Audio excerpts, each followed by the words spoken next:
Bonjour à toutes et à tous, bienvenue. Nous sommes ravis de vous retrouver pour ce second webinaire du Corner de l'innovation autour de la thématique « Former mieux avec moins, comment allier légèreté et efficacité ». Merci à vous d'avoir répondu présent. Vous êtes plus de 1400 personnes à être inscrites et nous sommes ensemble pour 1 heure. J'aurai le plaisir d'animer ce webinaire. Je suis Nathalie Legoupil, chargée de mission région à Centre Info et pilote du Corner de l'innovation. Pour vous rappeler en quelques mots ce qu'est le Corner de l'innovation, je vous donner quelques éléments. Lancé début 2022 et porté par Centre Info, il rassemble une douzaine de startups dans le champ de l'innovation au sens large, sociale et écologique, qui développent des solutions digitales ou non, et ce pour répondre aux besoins des transitions, et notamment en termes de formation, d'accompagnement et de transition professionnelle. Centre Info, dans ce cadre, avec le Corner de l'innovation, s'engage autour de plusieurs axes forts. Valoriser les innovations dans le champ de l'emploi, de la formation et de l'orientation professionnelle. Pardon, excusez-moi. Dans le champ de la formation et de l'orientation professionnelle, faciliter les échanges entre les acteurs traditionnels du secteur, organismes de formation, institutions universitaires et puis les startups ou pure players digitaux. Donner de la visibilité aux startups à travers un site dédié, mais aussi à travers de grands événements comme l'université d'hiver de la formation professionnelle ou d'autres manifestations du secteur. Et puis enfin, favoriser la mise en réseau entre ces startups pour qu'elles puissent collaborer et travailler ensemble. Aujourd'hui, je remercie les 2 startups, FMC et Studio Ose, qui, chacune à leur manière, innovent et proposent des réponses concrètes et inspirantes à la thématique qui nous rassemble aujourd'hui. Merci à elles pour leur engagement, leur créativité et surtout pour leur contribution à faire bouger les lignes de la formation et de l'accompagnement. Donc, je vous présente les intervenantes. Donc, Frédéric Chabert, CEO de FMC, et puis Lorraine Pagès, fondatrice du Studio Ose. Bonjour. Voilà, venons-en rapidement au menu de ce webinaire.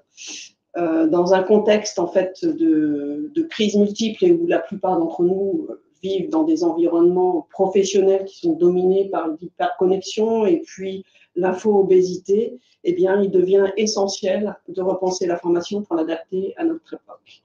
Avec quel objectif? Eh bien, concevoir des formats plus légers, plus flexibles et surtout plus efficaces qui permettent aux individus et aux organisations de s'adapter, d'innover et de prospérer dans un monde en constante évolution. Donc, à travers le regard croisé de FMC et de Studio Ose, nous allons voir plus précisément pourquoi les formats de formation doivent être pensés aujourd'hui. On va découvrir également quelles démarches innovantes et responsables elles ont entreprises autour de nouvelles façons de former, prendre soin des apprenants, des formateurs, de la planète, de l'apprentissage immersif. Et puis, elles partageront également des retours d'expériences concrets qui illustrent comment la légèreté et la flexibilité peuvent devenir de véritables leviers d'efficacité et de rentabilité.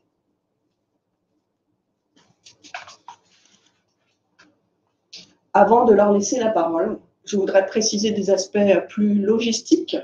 Vous avez la possibilité donc de poser vos questions tout au long de ce webinaire dans le chat sur l'onglet questions-réponses. Ces questions seront relayées et posées dans un temps dédié en fin de présentation. Vous pouvez également télécharger le support de présentation à coller. Et puis, si vous êtes inscrit et que vous ne pouvez pas participer ce matin, vous ne pouvez rester, un replay de cette séquence sera disponible en illimité. Donc, je laisse la place à Lorraine Pagès et Frédéric Chabert pour présenter à la fois leur activité et en particulier nous dire pourquoi le sujet de la légèreté et de l'efficacité en formation a été retenu et de l'importance de le traiter. Voilà, merci. Oui, bonjour à toutes et à tous. Merci Nathalie pour l'introduction et un grand merci à Centre Info pour cette invitation. Donc, je vais vous présenter Studios, qui est mon agence, et notamment notre activité de production de podcasts. Donc, Studios existe depuis aujourd'hui 7 ans, presque 7 ans, et l'une de nos activités est la production de podcasts pédagogiques sur mesure pour entreprises et institutions. Pourquoi ce projet? À l'origine, avant, je travaillais dans un grand groupe et j'arrivais au travail, je me mettais derrière un écran, puis pause déjeuner, puis à nouveau derrière un écran. Et le soir, j'avais envie de couper des écrans pour me divertir et me former autrement. J'ai toujours beaucoup aimé la radio et la musique. Et plus globalement, je voulais créer un projet qui permet de se parler et de s'écouter davantage. Je pense que c'est un besoin de notre société. Donc, on travaille sur l'audio first, et plus spécifiquement, comment mettre l'audio au service de la transmission des savoirs. Donc, aujourd'hui, parmi nos clients, on a 2 grandes typologies de clients. D'une part, les organismes de formation ou les instituts de formation qui font partie de plus grandes structures, par exemple dans la Mutuelle Générale, chez Orange, un organisme de formation aptitude urbaine. Et on a aussi comme clients beaucoup d'établissements de santé, la PHP, l'hôpital Simone Veil, l'hôpital national des 15-20, l'Institut de la Vision, parce que je pense que le podcast est un média profondément humain et qui permet de prendre soin. Et pour finir, juste pour vous expliquer les 5 petites étoiles, l'ADN du studio, c'est vraiment la recherche de la qualité. Vous voyez les gens avec qui on travaille, donc ces personnes font partie de notre équipe, on travaille aussi avec d'autres personnes, et c'est des gens qui sont vraiment experts à chaque fois dans leur domaine. Par exemple, sur le son, on travaille beaucoup avec des personnes qui sont passées par Radio France, par Arte Radio, Radio Nova, qui ont fait l'école Louis Lumière. C'est vraiment une recherche de la qualité et de production de beaux objets sonores. Et je laisse la parole à Frédéric. Bonjour à tous, merci beaucoup à Centre Info pour votre invitation. Et donc, bonjour à tous, merci de vous être connectés ce matin. Donc, de notre côté, FNC, on a développé une solution qui s'appelle Teamgather. Teamgather prend la forme d'un compagnon digital qui vient guider le changement et ancrer les apprentissages dans le quotidien. L'outil, il accompagne plus de 15 000 collaborateurs dans leur quotidien et dans des entreprises qui sont de petite taille, vous le voyez, jusqu'à des grands groupes. L'idée, c'est vraiment de prendre par la main un collaborateur de telle sorte à ce que, de manière légère, il puisse être formé et mettre en application ce qu'il doit mettre en application dans son quotidien grâce à la formation. Alors, notre programme, à partir de là, eh bien, nos 2 startups vont nous présenter les constats dans un premier temps, et puis, comme je vous le disais, leur vision, les solutions qu'elles apportent, et enfin des exemples à travers des cas d'usage et des retours sur investissement en dernière partie, avant que vous puissiez échanger dans un format de questions-réponses en fin de webinaire.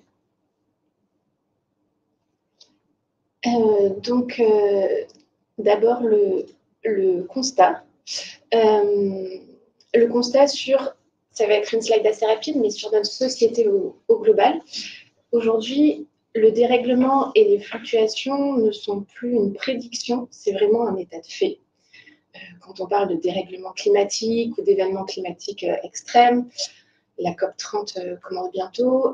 Quand on pense à la pénurie de ressources, le ralentissement économique, en 2025, la Banque de France prévoit une croissance de 0,7%. On était à plus de 0,6% en 2020. Même les remous sociaux, les dérèglements géopolitiques, je pense à l'Ukraine. Aujourd'hui, en fait, on sait que le 21e siècle sera fluctuant. Et ça, c'est notre seule certitude, le maintien et l'amplification des incertitudes et des fluctuations sur les années à venir. Donc, comment réagir par rapport à ça? Et plus spécifiquement, on va faire un focus sur l'univers de la formation. Mais si on se plonge un peu dans l'univers de la formation, donc en 2024, la dépense nationale pour la formation professionnelle continue et l'apprentissage est estimée à plus de 56 milliards d'euros. mais en fait, cette dépense, elle est en recul de 2,4% par rapport à 2023. Plus généralement, ce que nous dit le jaune de la formation professionnelle 2026, c'est que effectivement, on est plutôt dans une tendance baissière sur l'accompagnement de la formation, avec des enveloppes de l'État qui sont en diminution. Il note même en fait que des mesures de régulation ont été engagées, par exemple sur le CPF, sur la prise en charge des CFA, pour ce qu'ils appellent maîtriser la soutenabilité financière du système. Donc, c'est des chiffres qui sont assez surprenants dans une tendance baissière. En même temps, c'est assez inégal en fonction des structures. Les grandes entreprises forment largement plus que les plus petites. Donc là, c'est des chiffres du MEDEF et du CEREC qui disent que 61% des salariés dans les grands groupes sont formés, alors que seulement 20% des salariés en entreprise de moins de 50 salariés sont formés. En revanche, et c'est là que je vais quand même ouvrir sur une note positive, et c'est pour ça qu'on est réunis ce matin, c'est que quand elles forment, les TPE, elles forment à 60% leurs salariés. Donc finalement, la preuve qu'il est possible d'être efficace avec peu de moyens. Maintenant, si on va un petit peu plus loin si on descend encore d'un cran de formation professionnelle vers les enjeux auxquels les responsables formation et RH sont confrontés, donc on est dans un contexte, comme je le disais, de budget contraint. Donc on est dans des budgets contraints, voire des budgets en baisse pour certaines structures. On a des collaborateurs ou des agents qui sont sursollicités. On est, comme le disait Nathalie, dans un contexte d'infobésité. En fait, c'est compliqué de venir se libérer pour des formations qui sont longues. Et en plus, un collaborateur, il est vraiment soumis, ou un agent est soumis à une sorte de sursollicitation. Plus de 200 mails par semaine, il se connecte à plus de 10 applications par jour. Donc, c'est compliqué de pouvoir se libérer pour des formations longues. Et puis, on a besoin aussi donc une sorte de contrainte sur les directions de formation et RH. On a un besoin d'efficacité qui est mesurable. Prouver que la formation, elle change réellement les comportements, notamment dans ce contexte que tu relevais, Lorraine, de mutation, de changement rapide et également de régulation de plus en plus fort, par exemple, ce qui nous concerne sur des thématiques type la cybersécurité. Alors, comment on fait? Comment on fait? Alors, notre réponse par rapport à cette situation, elle se situe dans des dispositifs de formation légers, continus et efficaces. Donc, par léger, qu'est-ce qu'on entend? Donc, des dispositifs de formation qui pèsent peu, que ce soit écologiquement, que ce soit économiquement pour répondre à des budgets contraints, que ce soit qui pèsent peu aussi pour les collaborateurs ou les agents qui sont sursollicités. Se sentir léger, c'est se sentir bien. Donc aussi des dispositifs de formation qui font que les apprenants se sentent bien, qu'ils aient envie de suivre les formations. Et enfin, par léger, on entend une notion d'adaptable, de souplesse, et donc des dispositifs assez souples pour s'adapter aux nouvelles thématiques ou au monde en mutation. Continue, aujourd'hui, le temps passé dans sa vie à se former ne cesse d'augmenter. Avant, on allait à l'école, puis on avait un métier et on arrêtait la formation. Aujourd'hui, en fait, c'est plus possible. On se forme à l'école, mais il y a un besoin vraiment de se former tout au long de sa vie et donc de diffuser de nouvelles connaissances aux personnes. Et enfin, efficace pour proposer des dispositifs de formation qui sont véritablement transformants pour les apprenants. Et donc, on s'inspire, donc là, c'est la petite image sur la présentation. On s'inspire pour ce webinaire de la fable de Jean de La Fontaine, le chêne et le roseau. Donc, très rapidement, je ne sais pas si vous la connaissez, mais c'est un chêne qui est assez fort et qui semble assez solide et qui plaint un roseau qui, lui, est d'apparence plus faible, plus petit, plus fragile. Sauf que le roseau lui répond « Je me plie, mais je ne romps pas ». Il y a un ouragan qui arrive, le chêne résiste, mais finit par se déraciner, tandis que le roseau, lui, se plie et survit. Et l'une des moralités de cette fable, c'est mieux vaut faire preuve de souplesse face aux épreuves et dans les ouragans. Donc, c'est ce dont on va parler aujourd'hui avec nos cas d'usage. Alors, Team Gaze, comment ça se traduit? TeamGaver, il s'inscrit pleinement dans cette logique de former mieux avec moins et donc de s'adapter plutôt que de rompre et de proposer des solutions qui sont plus légères. En fait, depuis le début, chez FNC, on a voulu développer une solution qui permette de changer les façons de former. Et en fait, d'une certaine manière, de faire descendre la formation d'une étagère, mais plutôt de l'intégrer dans le quotidien, qu'elle soit plus intégrée dans son quotidien au travail, que ce ne soit pas une charge en plus, qu'elle soit vraiment partie intégrante du quotidien, qu'elle invite vraiment à mettre en pratique.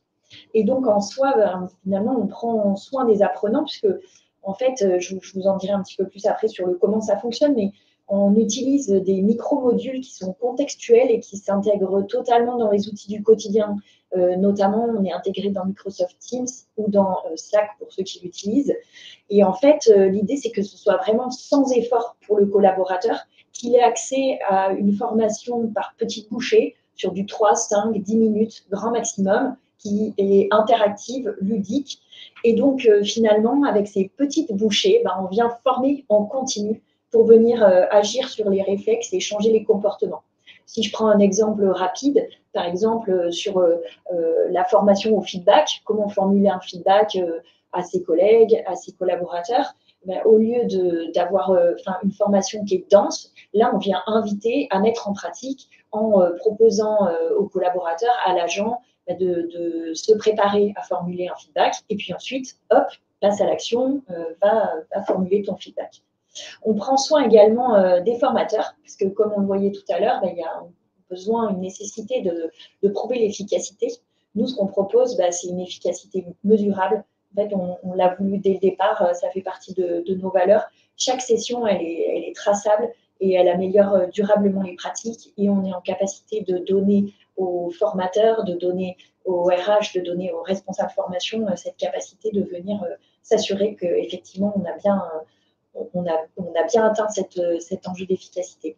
Et enfin, on prend soin de la planète dans le sens où on a une solution qui est légère, qui ne vient pas démultiplier les outils, qui est connectée aux outils du quotidien et qui agit comme une sorte de petit véhicule qui vient créer des liens vers des choses qui existent déjà. Donc, on ne vient pas démultiplier les supports.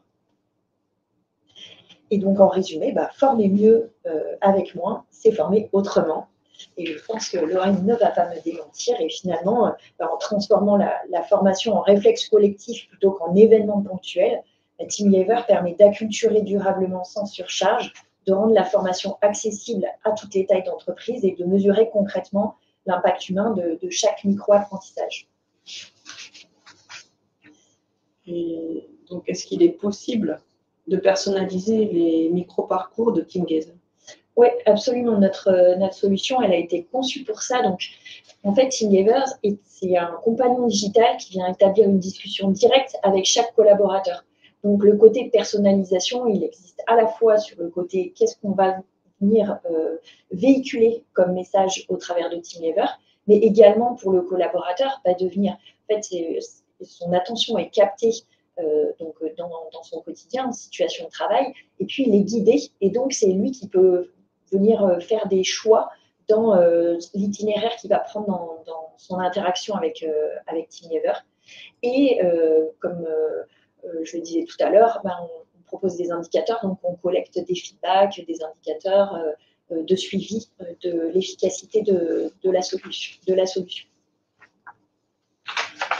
Peut-être si on rentre un peu plus dans le détail de comment ça se passe, parce que peut-être derrière votre écran, vous dites « Ok, mais ça ressemble à quoi ?» Eh bien, ça ressemble à ce qui s'affiche à votre écran. En fait, on développe une nouvelle façon de former avec légèreté et efficacité grâce à, comme vous le voyez sur le point 1, en fait, TeamGaver, il arrive en bon français, en mode pop-up. Donc, il arrive avec une petite pastille dans votre interface Teams, là, en l'occurrence. Et par exemple, il va vous proposer d'interagir avec lui sur la thématique du réchauffement climatique. Donc, d'abord, une mise en situation. Pourquoi c'est important, cette thématique.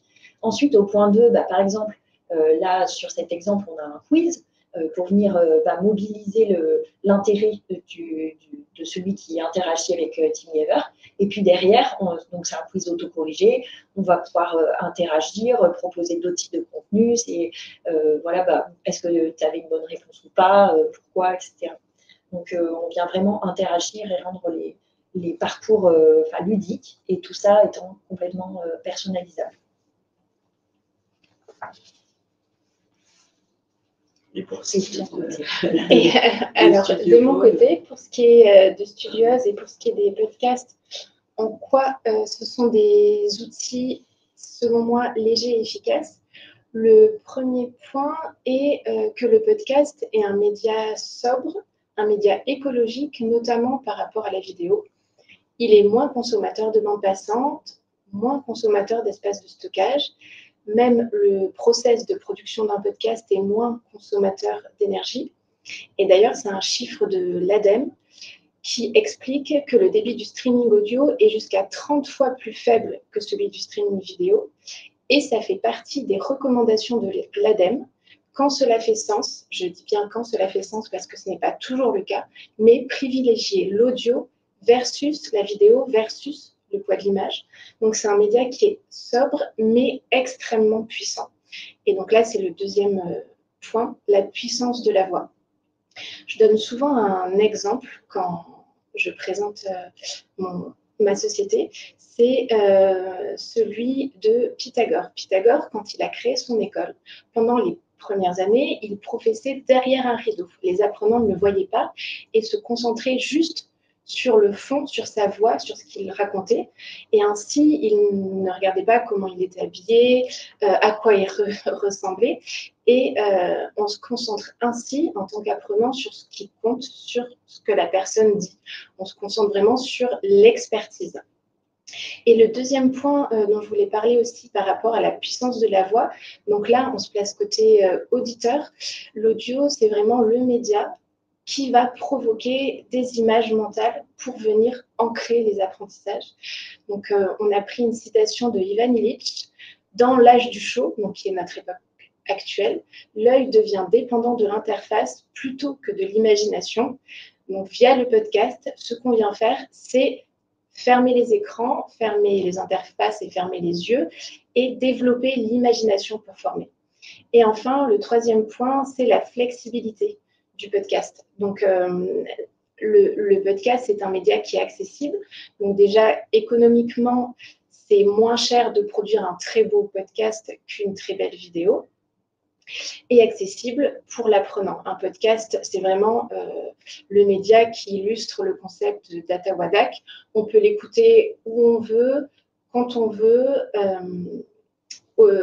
sur le support qu'on veut et avec une variété assez importante de contenu. Et notamment, on peut fermer les écrans. Aujourd'hui, on a 7 personnes sur 10 qui disent ressentir une fatigue visuelle en fin de journée. Pendant le confinement, on a parlé de Zoom fatigue, de Team fatigue, et le podcast, c'est vraiment un média qui permet de venir fermer les écrans et d'apprendre autrement. Mais est-ce qu'il y a quels sont les garde-fous pour vous assurer que l'approche pédagogique est véritablement maintenue?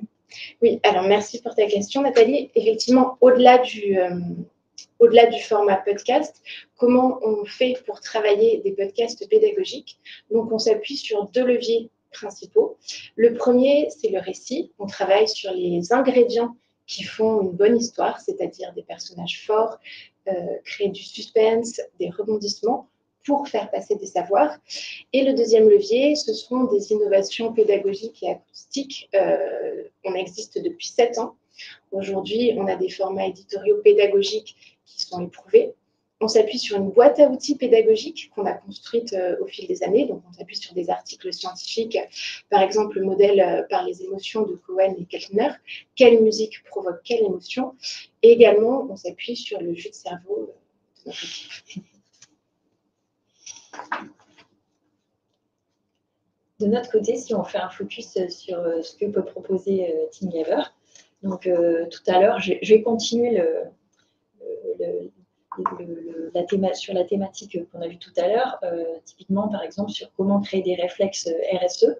Donc, je vous avais présenté trois visuels qui expliquaient un peu le mécanisme des micro-parcours. Là, en fait, ce que je vous présente, c'est finalement un micro-parcours. On va pouvoir venir en associer plusieurs. Et au travers de cette association, on va pouvoir vraiment faire vivre toute une démarche au collaborateur dans son quotidien.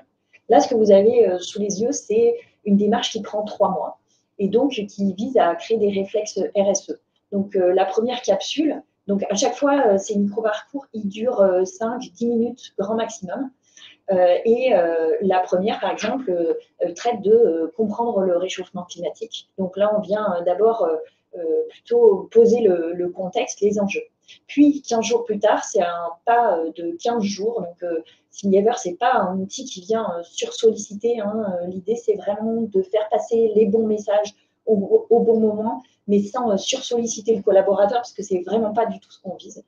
Donc, 15 jours plus tard, il arrive sur quels sont les impacts concrets des changements climatiques. Et puis, ainsi de suite, sur le rôle des entreprises, donc vraiment, dans cette troisième capsule, là, on descend vraiment dans l'entreprise, le collaborateur ou l'agent dans son organisation, qu'est-ce qui se passe pour lui, en fait, et comment il va pouvoir venir s'inscrire dans cette démarche. C'est vraiment faire descendre une thématique des enjeux auprès du collaborateur pour qu'il puisse s'en saisir et qu'il puisse agir également à son échelle. Vous le voyez ensuite, par exemple, on voit en capsule 5 des enjeux autour de la mobilité et des dépassements professionnels. Voilà, comment est-ce qu'à mon échelle, je vais pouvoir créer les bons réflexes. Et puis enfin, vers une culture du climat au quotidien pour faire une synthèse sur cette thématique. Et ainsi de suite. Donc, tout ça s'étale sur 3 mois. Et au total, finalement, le collaborateur, il aura eu l'équivalent de 1 heure de séquence de formation, mais répartie dans le temps, donc à un rythme qui est digeste pour son cerveau, enfin pour un cerveau humain. En fait. Et au niveau des réflexes managériaux, oui, effectivement, on intervient sur cette thématique, mais également sur d'autres. Là, par exemple, sur effectivement comment créer des réflexes managériaux. Donc là, on a utilisé finalement différents mécanismes d'apprentissage. Donc, on va pouvoir venir allier des quiz, des sondages, des questions ouvertes, des activités, des mises en pratique. On va aussi travailler sur de l'ancrage mémoriel, sur des petits entraînements. Encore dans cette idée de faire descendre la formation au niveau du collaborateur et comment est-ce qu'il va pouvoir agir dans son quotidien. Donc là, on voit un parcours qui s'échelonne sur 8 micro-sessions. Là, en fait, dans ce cas d'usage, quand on l'a utilisé, c'était l'entreprise souhaitait vraiment faire un coup de projecteur sur mettez en place les bonnes pratiques managériales. Donc là, on était à un rythme de 1 fois par semaine.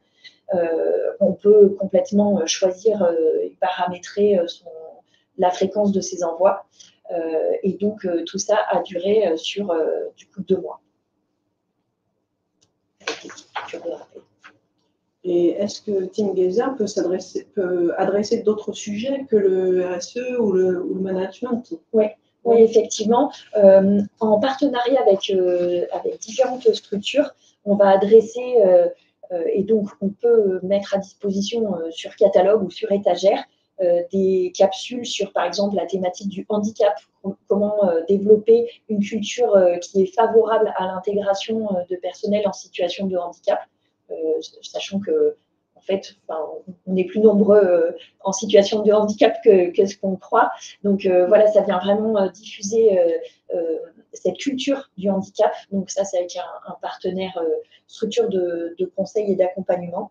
On a également une thématique sur la santé et sécurité au travail qu'on a développée avec des spécialistes, donc une structure qui s'appelle GIMAC Santé au Travail, c'est des ergonomes, des médecins qui ont co-développé avec nous ces micro-parcours.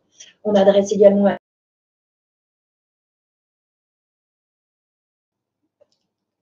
Ouais, on en était sur, Voilà, sur le retour. sur pour le investissement, ROI, voilà. oui, c'est ça, de TeamGiver. En fait, je vous parlais de ce qu'on a mis en place sur la thématique du management. Mais maintenant, je voulais vous présenter le ROI, puisque du coup, on dit que c'est important de venir mesurer. C'est même crucial de savoir quelle est l'efficacité d'une formation dans le contexte qu'on vous a décrit en début de ce webinaire. Donc, nous, ce qu'on mesure de manière générale, c'est le taux de complétion. Donc, on est à plus de 90% de taux de complétion des parcours de TeamGiver. En fait, on l'explique par le fait que c'est des formats courts, 3-5 minutes. Donc, quand on commence, on va jusqu'au bout. Et on a plus de 70% de taux de participation des collaborateurs. Donc, ils sont intéressés. Et ils ont une relance aussi qui leur permet de ne pas oublier de faire leur petit parcours. Donc, voilà, un format qui est efficace. Ce dont témoigne Nadia chez Castorama, auprès de qui on a outillé des collaborateurs, des managers en l'occurrence. Ce qu'elle a apprécié, c'est le côté intégré dans les outils existants, notamment dans Teams. Et ça permet de maintenir les compétences dans la durée. Le côté, en effet, petite piqûre de rappel dans le temps. Et de ton côté, Laurel? Donc, de mon côté, ce que nous voulions faire, c'est vous présenter 3 cas d'usage de nos productions passées au crible de la légèreté et de l'efficacité. Donc, le premier, c'est le podcast Explore Grand Est Academy. Donc, notre client, c'est l'Agence régionale du tourisme Grand Est. Ce sont des modules de micro-learning entre 5 et 15 minutes pour les professionnels du tourisme, pour leur montée en compétences sur des sujets tels le développement durable, l'intelligence artificielle, le marketing. Dans ce projet, notre rôle, c'est vraiment avoir l'expertise du format, donc du podcast, et on s'appuie sur l'expertise de l'ARTGE qui a l'expertise du sujet, le fond. Nous, on a l'expertise de la forme, eux ont l'expertise du fond. Et la première problématique soulevée dans ce projet, c'était la nécessité d'être agile et de coller à l'actualité. En effet, ce qu'on a vu dans un monde en mutation, c'est primordial de pouvoir coller à l'actu et de répondre aux besoins des auditeurs. Donc déjà, le podcast a été pensé comme léger par la RTGE. Et nous, en face, on a mis un process hyper réactif et qui se veut tout aussi léger. Donc, à savoir un enregistrement à distance avec l'envoi de micro, l'utilisation d'une plateforme dédiée podcast, la mise en place d'un pool de journalistes pour répondre aux différentes demandes ou aux fluctuations et un process d'amélioration continue pour répondre du mieux possible aux besoins de notre client. Et pour moi, la force d'un système de transmission des savoirs, c'est ça. C'est la capacité vraiment en permanence à modifier ces contenus en fonction des besoins des apprenants de la société et des découvertes dont l'organisme de formation a connaissance. Deuxième point, se sentir léger, se sentir bien. On a un format qui s'appelle Adopter les bonnes pratiques, qui est un format d'une dizaine de minutes, dans lequel les formatrices et les formateurs donnent des bonnes pratiques très didactiques pour les professionnels du tourisme et des exemples uniquement dans l'univers du tourisme pour toucher les auditeurs en s'appuyant vraiment sur leurs références, leurs mots et leur univers. Et le dernier point qui me paraît assez intéressant à souligner, c'est la volonté de la RTGE de développer une vraie radio pédagogique avec une mise en valeur de tout leur écosystème, les formatrices, les formateurs, les agents de la RTGE et une récurrence dans les formats. Et notre rôle, ça va vraiment être celui de prendre soin de cet écosystème et de leurs paroles. On va venir nettoyer les voix, monter, structurer du mieux possible, ajouter de la musique pour accompagner la transmission. Et pour moi, ce sont ces voix qui vont renforcer le lien avec les apprenants. La radio est un média qui crée un attachement profond avec les auditeurs et aujourd'hui, on a 90% des Français qui disent écouter occasionnellement cette radio et cette volonté de venir renforcer le lien humain, c'est ce qui fera gage de stabilité dans un monde en fait qui est fait de plein de fluctuations et pour ça, je m'appuie sur une réflexion d'Olivier Amand et sur la notion de la robustesse. Deuxième cas d'usage dont je voulais vous parler au crible de la légèreté, ce sont les podcasts de formation qu'on a fait pour Orange. Donc, ce sont des podcasts courts de 5 minutes. On a fait plusieurs productions, dont une sur la prise de parole, comment prendre la parole en public. Donc, un épisode sur maîtriser son trac, un autre sur travailler sa voix, préparer une intervention. Et donc là, notre rôle en tant que studieuse, c'était vraiment la production des podcasts de A à Z, tant sur le fond que sur la forme. Et on a pensé l'agilité des formats avec un concept de podcast en Lego. Donc, ce sont des podcasts qui sont composés de différentes briques. On a des briques où ce sont les formateurs ou les coachs qui prennent la parole et des briques où on est allé interviewer les collaborateurs d'Orange qui partagent des témoignages et qui partagent leurs bonnes pratiques sur la prise de parole en public. Donc, ce sont des podcasts pensés pour être légers et réparables. Ils sont transformables très facilement. Si on veut venir plugger, imbriquer un nouveau concept, on peut l'ajouter. Si on veut venir imbriquer un nouveau témoignage, on peut l'ajouter. Et deuxième approche pour nous de légèreté, c'est vraiment dans l'intention du format. Donc, on a travaillé sur l'immersion. Pour vous donner un exemple sur comment gérer son track, on a pris l'exemple d'un tennisman. On est venu raconter son histoire, travailler avec l'immersion sonore, des bruits de pas sur le terrain, de raquettes, de public. Donc, on vient vraiment immerger l'auditeur. Et deuxième point, c'était les émotions. Donc là, les émotions qu'on retrouve dans les témoignages des collaborateurs. En fait, ce sont des pairs qui parlent à d'autres pairs, qui utilisent les bons mots, qui racontent des histoires qui vont directement toucher au cœur leurs collègues parce qu'ils sont dans cet univers. Et dernier cas d'usage, passer pareil au crible de la légèreté, c'est le projet des nouvelles de demain. Donc là, notre client, c'est le Campus Group AFD, qui a réalisé des entretiens vidéo longs, la majorité entre 40 minutes et 1 heure. Donc, c'est une série qui existe depuis 2021 et qui donne la parole à des entrepreneurs, des philosophes, des artistes sur comment penser le monde de demain et comment le penser en commun. Quels sont les enjeux globalement de demain?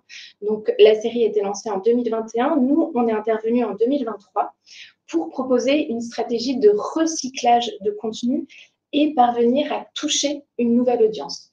Donc concrètement, ça s'est déroulé en 3 phases. La première, un audit, donc on s'est vraiment plongé dans le contenu. La deuxième, on a proposé une stratégie de diffusion sur l'année et d'upcycling sur l'année. Et la troisième, on a remixé les contenus pour en faire non seulement des podcasts, mais aussi des contenus pour les réseaux sociaux et également des affiches. Et c'est un projet aussi, je voulais souligner, parce que pour moi, le podcast, c'est en fait la première brique de quelque chose de plus grand. Notre client prend la parole sur un sujet, mais au-delà de ça, porte une vraie voix et fait résonner sa voix. Pour vous donner un exemple, il y a eu une table ronde récemment sur le féminisme. Notre cliente a été invitée. Le féminisme fait partie des sujets abordés dans le podcast des Nouvelles de demain. Et donc, globalement, voilà, le podcast ouvre la porte à plein d'autres choses. Et des Nouvelles de demain, pour moi, aujourd'hui, c'est un média vraiment robuste qui s'adapte aux usages des apprenants, que vous vouliez le regarder en vidéo, l'écouter en audio ou autre. Et c'est vraiment une bibliothèque vivante qui existe et qui va exister sur le long terme. Pour vous donner quelques chiffres, depuis 2023, on a eu plus de 10 000 heures d'écoute avec les podcasts, un engagement fort sur les réseaux sociaux. Et donc, pour poursuivre sur le retour sur investissement et l'efficacité.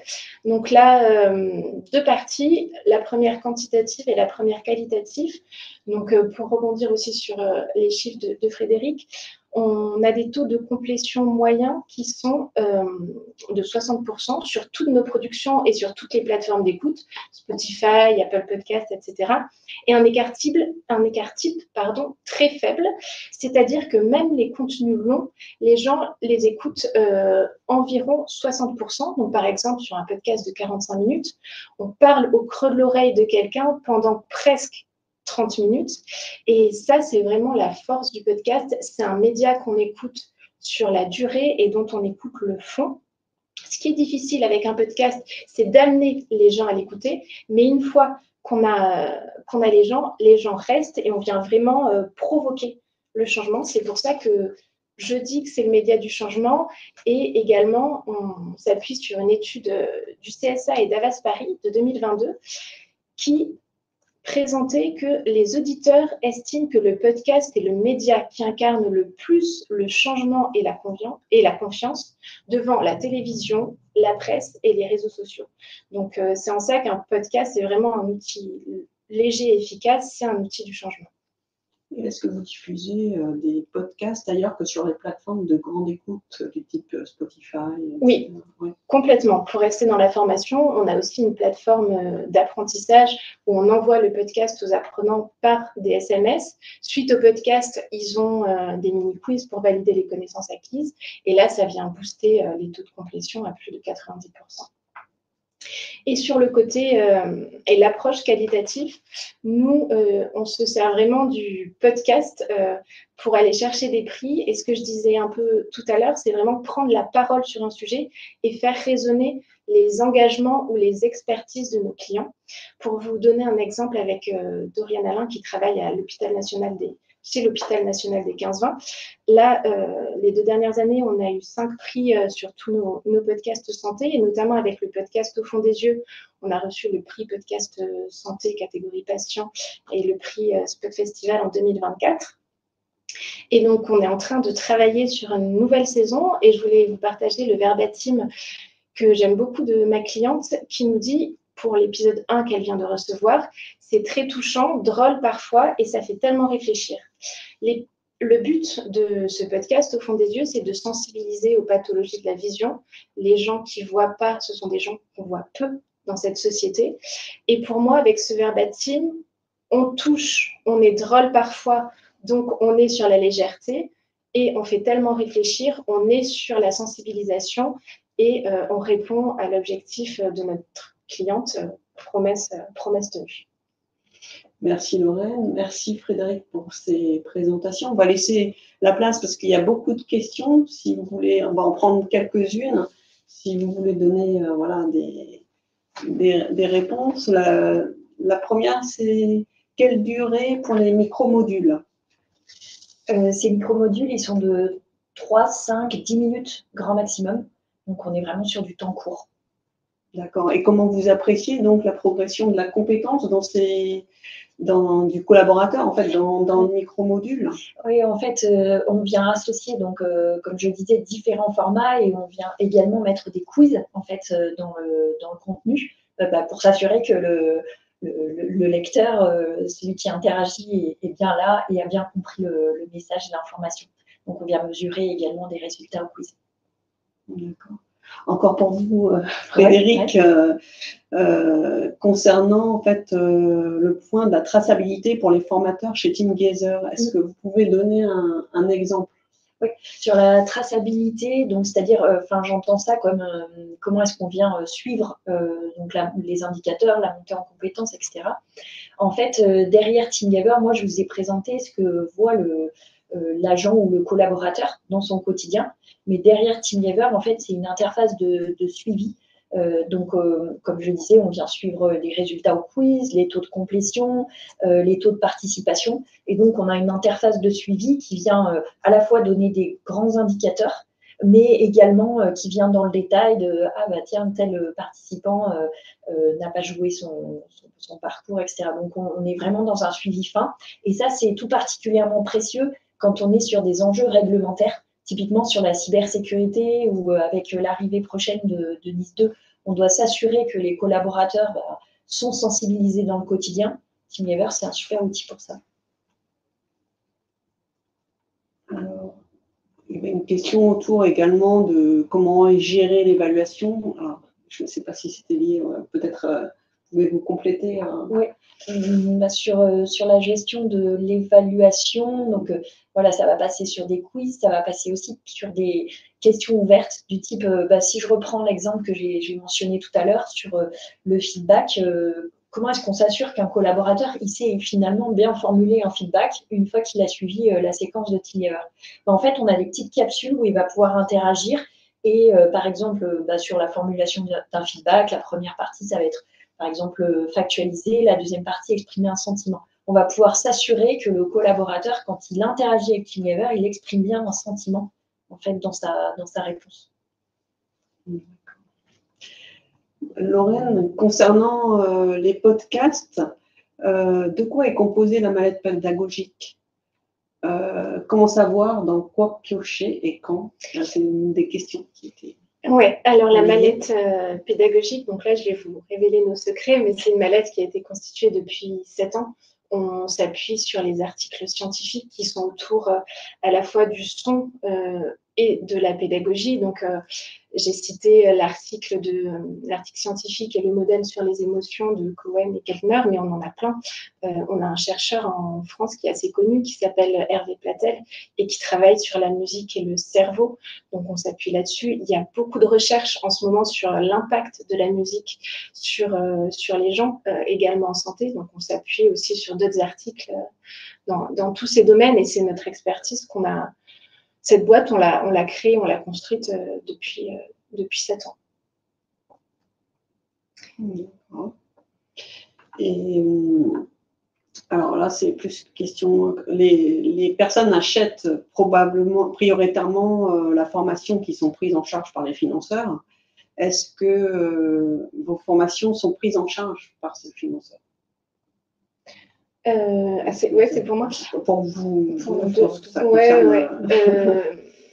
Alors, nous, nos clients, on est vraiment en accompagnement de nos clients, donc ça va dépendre de la typologie. Donc, soit on est comme une agence de production de services et on fait les podcasts vraiment de A à Z, soit d'autres modalités sont vraiment client par client. Et nos clients, c'est effectivement les institutions ou les entreprises. Et nous, même réponse aussi, c'est-à-dire que ça dépend des situations. Parfois, on vient faire du sur-mesure, donc on digitalise des micro-parcours. Donc là, c'est plutôt en effet du service, quoi, ça s'apparente à du service. Mais sur certaines thématiques, avec certains partenaires, par exemple, je parlais de la thématique du handicap, comment développer une culture qui est plus inclusive dans son entreprise. Avec nos partenaires, effectivement, on peut venir intégrer des dispositifs de financement de la formation, en effet. Ça dépend. D'accord. Et une question dans le même esprit pour compléter, comme vous l'avez précisé en introduction, les financements de la formation sur RFI sont en train de diminuer. En quoi les outils que vous proposez sont économiquement viables pour un organisme de formation? C'est ce que, visiblement, il est dit que les deux outils s'appuient sur la formation en situation de travail, mais comment les adapter pour un organisme de formation? Voilà une des questions qui est posée. Si vous voulez. De notre côté, en fait, pour les organismes de formation, c'est dans une démarche de partenariat. Je pense que la meilleure réponse à cette question, c'est-à-dire que en fait, on peut se co-intégrer et du coup aller se proposer ensemble. Mais j'ai perdu un peu le fil. Je suis pas sûre d'avoir répondu.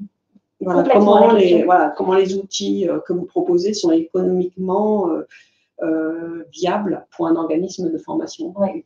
En fait, c'est pour un organisme de formation, le côté économiquement viable, en fait, finalement, les enjeux qu'on adresse, ça va être souvent quand même des enjeux réglementaires. Il faut que le message, il faut que ça se diffuse, il faut que les comportements changent sur le réglementaire souvent, donc type cybersécurité par exemple. Et donc, dans ce contexte-là, on est économiquement viable dans le sens où il faut former et on est une solution hyper légère, y compris en termes de prix, puisque c'est un peu le nerf de la guerre. Donc, de cette manière-là, voilà, on colle à ce sujet de légèreté financière. Pour un organisme de formation, je dirais c'est plutôt peut-être au travers d'un partenariat, mais il faudrait en savoir plus sur le contexte de la question, en fait. Oui, et alors de notre côté, donc on travaille avec les organismes de formation qui peuvent vendre les podcasts. Là, je pense à un exemple, on travaille avec Attitudes Urbaines. Ils ont des sessions de formation en présentiel et entre-temps, pour garder le lien avec les apprenants et pour diffuser des choses davantage théoriques, ils intercalent des podcasts et c'est un service qui est vendu par l'organisme de formation. Et comme Frédéric le côté économique. Un podcast, je le disais rapidement, mais plus accessible, par exemple, qu'une vidéo, en moyenne 4 fois moins cher à produire. Donc, on se situe sur des dispositifs qui sont quand même moins chers. Peut-être pour compléter, parce que ta réponse fait écho à des compléments de réponse que je pourrais apporter. En fait, le côté, donc si on est en partenariat avec des organismes de formation ou de manière générale des partenaires, en fait, nous, on est visible sur la marketplace de Microsoft. Et donc, quand on est en partenariat, on vient se co-vendre. Donc, en fait, il y a un côté économiquement viable où chacun récupère une partie du gâteau. Merci. Lorraine, juste pour précision, il était demandé dans ATA ou ADAC que signifiaient les 2 dernières lettres. Alors, oui, d'ailleurs, j'ai peut-être... Juste pour Any content. ATA ou ADAC, c'est anywhere, anytime, any device et any content. Donc, c'est juste pour signifier qu'une multiplicité de contenus peut être accessible n'importe où, n'importe quand et sur n'importe quel outil, ordinateur, smartphone, en mobilité, etc. Ce webinaire arrive à son terme. J'espère qu'il n'aura pas été trop perturbé par le problème technique qui nous a arrêté un moment. Merci de l'avoir suivi en tout cas et merci à nos 2 startups d'avoir apporté leur éclairage et puis exposé leurs pratiques innovantes autour de ce sujet Former mieux avec moins. Retrouvez-nous donc sur le site du Corner de l'innovation et puis nous espérons aussi vous retrouver pour le prochain webinaire du Corner avec 2 autres startups le webinaire qui se tiendra le 3 décembre avec pour thème comment structurer sa démarche d'acculturation à l'IA. Donc vous retrouverez tous les détails et informations prochainement sur le site du Corner de l'innovation et sur le site de Centre Info. Et par ailleurs, je voulais vous donner les informations concernant l'activité de Centre Info, puisqu'on vous donne rendez-vous pour notre prochain webinaire gratuit le jeudi 13 novembre, de 11h30 à 12h30, sur le thème « La certification professionnelle du marché du travail à la salle de formation ». Pour aller plus loin aussi sur les certifications, on vous propose de vous inscrire à la masterclass Nouvelles exigences, nouvelles pratiques qui, elle, se tiendra le mardi 9 décembre 2025 en après-midi. Et puis, enfin, n'hésitez pas, si vous le souhaitez, à prendre en précommande nos fiches pratiques 2026 qui sont dès à présent disponibles sur notre boutique en ligne sur le site de centreinfo.fr. Merci à vous, bonne continuation, à bientôt et voici notre vidéo.